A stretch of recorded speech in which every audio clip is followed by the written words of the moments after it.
Hey guys, this is God of Politics, and welcome back to a brand new video. But before we get started with this video, please like this video and subscribe to the channel. Also join the Discord that is linked down in the description. But in today's video, I will be analyzing and predicting the Massachusetts Senate primary and the Massachusetts 1st Congressional District primary. The election is on Tuesday, September 1st. I am doing this on Sunday, August 30th. So, any late development in the race may not be caught by this video, but I think I'm pretty sure on who's going to end up winning this.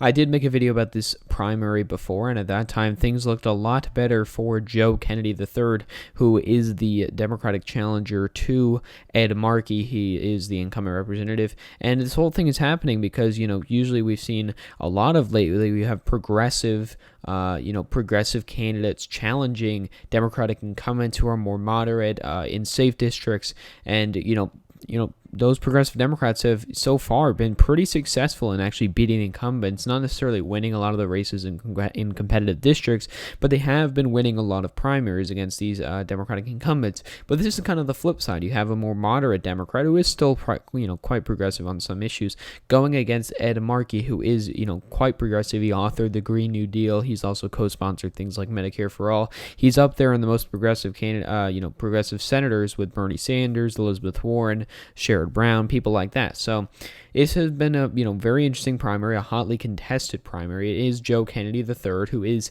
the grandson of Bobby Kennedy, and he is the incumbent representative from Massachusetts' 4th Congressional District currently. He is not running for that seat, but he is running for Senate. And the polling data, as we can see here, Joe Kennedy was actually leading for a while, and he was actually doing quite well, and he has suddenly fallen off for the most part, and he's not been doing very well since then. The RCP average, it lists it here on the Wikipedia page, does currently have Ed Markey up by 11.2 percentage points with 7.21% of voters.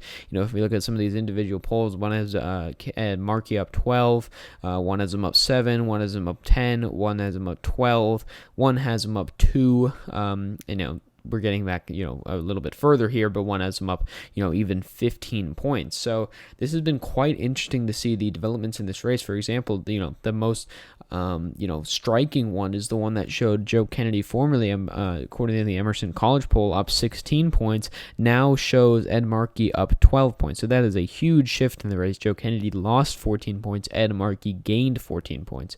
And so this has been a pretty strong trend towards Ed Markey, who is the incumbent representatives here. He is quite old, and this will probably be his last his last race for the Senate, but it is still quite an interesting race to look at. This state, it will go safe D no matter who the candidate is. And my, official prediction for God of Politics for this channel is that Ed Markey will win by approximately 7 percentage points. I think that these undecided voters may break a little bit to Joe Kennedy, just maybe because of the history, and I also do believe older voters might go a little bit more to Joe Kennedy, and younger voters may not turn out at the rates that Ed Markey would like. But he still will end up winning regardless. I'm pretty confident of that. You can't necessarily trust these kinds of state polls when they're so close to the election and in states that are rarely polled. But I do believe Ed Markey will win by 7 percentage points. That is what most people are predicting. If we actually want to look at the betting odds here, we can see that Ed Markey, the betting odds is at 87 cents. Joe Kennedy is at 13 cents. So it's been a huge, I've never seen a trend this quickly to either candidate. Ed Markey at 88, Joe Kennedy at 12. We can see at around the 1st of August, it shifted from being in Kennedy's favor to being in Ed Markey's favor.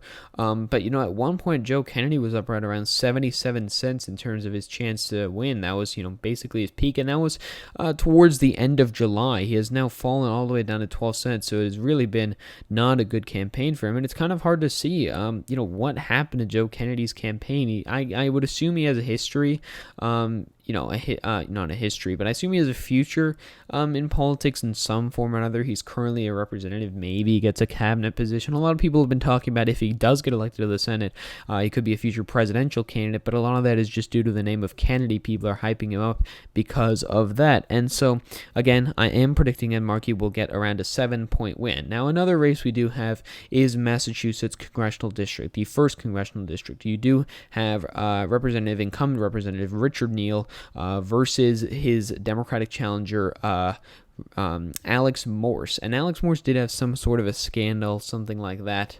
I don't entirely know what it's about and, the implications on the race, but it did happen very recently. A lot of people are defending Alex Morse, who had, this scandal, but we'll see how that actually affects the race. But we did have one poll here that did show, it was 518, I believe, likely voters, that showed Neil, the incumbent representative, winning by 9 percentage points against Alex Morse, which again puts it out of the margin of error, which is 4.3 percentage points. So this is a pretty good lead for him as well. A lot of progressives are targeting this race as a chance to beat another incumbent. You look at the number of incumbents who have been beaten this cycle. You look at Elliot Engel, Lacey Clay, candidates like that, who have been defeated by progressive challengers. And this is another example. People are pointing to this candidate as being a very corporate Democrat. He is a very high-ranking Democrat too. He's on the head of some committee, something like that. And, it does say the controversy seems to have given Morse a boost, but I wouldn't necessarily buy that. Just maybe this is getting more attention, you're getting more fundraising, and as for the fundraising, it is better for Richard Neal, who so far has raised $3.7 million, and it says he spent $4.2 million, and he also has $2.76 million cash on hand. I believe that's because he's, somewhat self-funded or something. I'm actually not entirely sure about that, but it is quite weird how that is happening. But Alex Morse has raised $1.3 million. It says Richard Neal has raised $3.7 million. Alex Morse, I don't believe, is taking corporate PAC money, something like that, whereas Richard Neal has been criticized for taking a lot of it. So I believe that my prediction for this is that Richard Neal will win by around 10 percentage points here. I do believe it could be a little bit closer, and, I could eat my words if I'm wrong about this, but we don't have too much data to predict this.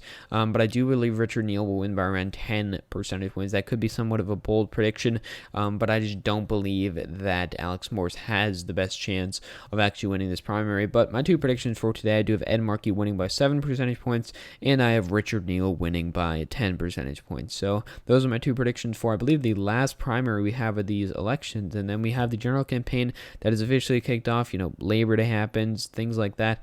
You get into the debate season, things like that. So it's going to be a very interesting, campaign, and I'll continue to make videos about it and continue to talk about it. So thank you all for watching this video. Please like this video and subscribe to the channel. Also join the Discord that is linked down in the description. So again, guys, thank you all for watching this video, and I will see you guys later.